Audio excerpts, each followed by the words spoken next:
मार्गशीर मासर कथा मन को आसिले प्रथमे मन पड़े माणबसा गुरुवार और अरुआ चाउल बटा चित्ता झोटी कथा।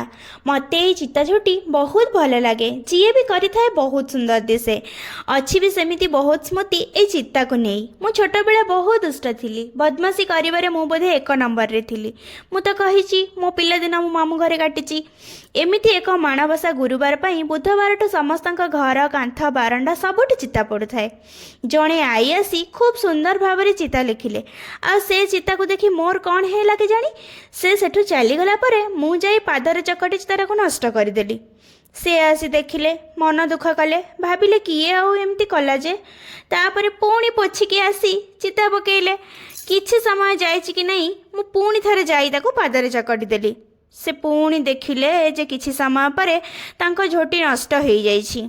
किए एमिति करुछि जानिबा पई से पुणी चित्ता लिखिकी लुचि बसिले।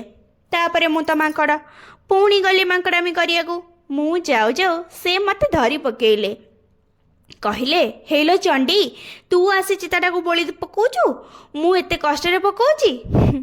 भाबिले हस लागुछि, किंतु से आई बहुत भल, बहुत स्नेही, मते तो बहुत भल पाती। जेबे भी मु चिता पकाए तांको कथा निहाती मने पड़े।